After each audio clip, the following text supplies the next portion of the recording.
मंच देख रहे हैं आप और मैं हूं विशाल वैभव। कांग्रेस के नेता जो है पवन खेरा और महागठबंधन की बैठक को लेकर बीजेपी प्रवक्ता नीरज कुमार ने जो है पलटवार करते हुए कहा कि कांग्रेस जो है भ्रम की राजनीति कर रही है और यही कारण जो है कांग्रेस हाशिए पर जा रही है। और क्या कुछ कहा है बीजेपी प्रवक्ता नीरज कुमार, आपको छोड़ जाते हैं उनके प्रतिक्रियाओं के साथ। बने रहिए न्यूज मंच के साथ। न्यूज मंच के लिए प्रदीप कुमार के साथ विशाल वैभव, पटना। सर, आज जो है कांग्रेस के बड़े नेता पवन खेरा जो है पटना पहुंचते उन्होंने कहा कि एनडीए का जो अमृत काल है ये अघोषित आपातकाल है। कि दरअसल आपातकाल और लोकतंत्र की हत्या ये कांग्रेस का हमेशा से प्रयास रहा है, कांग्रेस करती रही है। इतिहास में कई बार उसने किया है। उसी क्रम में इंदिरा गांधी ने इमरजेंसी लगाकर देश के लोकतंत्र की हत्या की थी। आम नागरिकों के अधिकार को कम कर दिया गया था, निलंबित कर दिया गया था। कोर्ट के अधिकार को निलंबित कर दिया गया था। प्रेस पर सेंसर लगा दिया गया था, अपने मुंह से कोई छाप नहीं सकते। ये लोग का शुरू से आदत है संविधान का अपमान करना, संवैधानिक संस्थाओं का अपमान करना, और इसी क्रम में ये करते हैं कि सोची समझी साजिश के तहत देश को बदनाम करने के लिए काम करते हैं।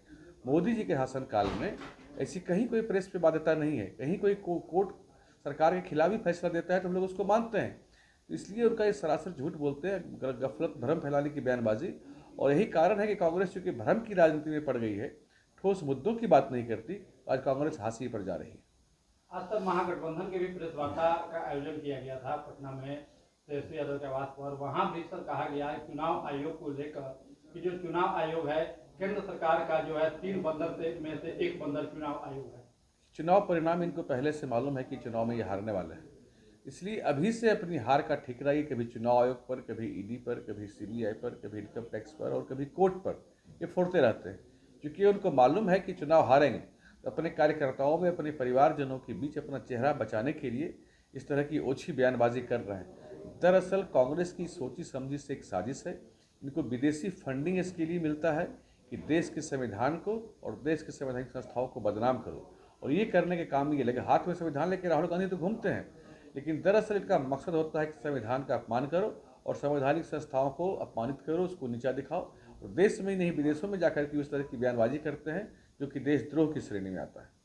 सर, तेजस्वी यादव ने भी आरोप लगाया है कि वोटर पुनरीक्षण का जो कार्य चुनाव आयोग ने आदेश दिए हैं कि इसमें काफी ही गड़बड़ी होने की उम्मीद है और मुख्यमंत्री नीतीश कुमार के साजिश है इसमें वोटर पुनरीक्षण में जो है वोटर का नाम काटकर जो हटाया जाएगा और ये सही तरीके से कार्य जो भी संशोधित लिस्ट होगा, चुनाव आयोग बड़े मानक तरीके से, तय तरीके से काम कर रहा है और चुनाव आयोग का काम सराहनीय है, स्वागत योग्य है। जो भी संशोधित लिस्ट होगा वह तेजस्वी यादव के पार्टी के पास भी जाएगा।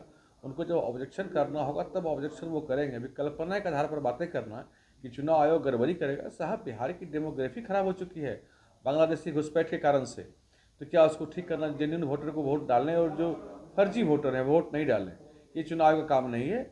और अब देखेंगे कि चुनाव से वोट प्रतिशत बढ़ाने का काम हर पार्टी में, खासकर भाजपा लगी हुई है और एनडीए के सभी घटक दल लगे हुए हैं कि वोट प्रतिशत बढ़े और जो जेन्युइन वोटर पूरे देश में कहीं भी हैं वो आकर के बिहार के चुनाव में वोट करें। इस प्रयास में लोग लगे हुए हैं।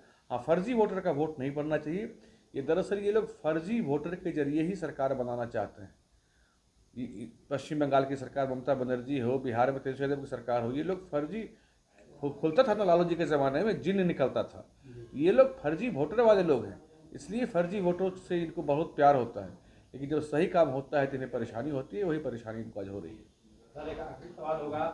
तेजस्वी यादव ने कल छात्र युवा संसद के दौरान कहा कि जो है अब हम कलम बांटेंगे और वो लोग तलवार बांट रहे हैं। क्या कलम बांटे, ये तो साबित हो गया ना कि आरजेडी के गुंडों ने हुड़दंग करते हुए सरकारी संपत्ति को वहाँ नुकसान पहुँचाया। वहाँ बापू सभागार का गेट तोड़ दिया, वहाँ का शीशा तोड़ दिया। निश्चित रूप से ये जंगल राज की आहट ही तो है। वो दिखा दिए कि अगर गलती से सत्ता में कहीं से वो आ गए तो किस तरह का शासन देंगे। फिर से सरकारी संपत्ति को तोड़ना, फोड़ना, लूटना, ये अपना मौलिक अधिकार समझते हैं। यही उनका कल्चर रहा, ये उनके डीएनए में।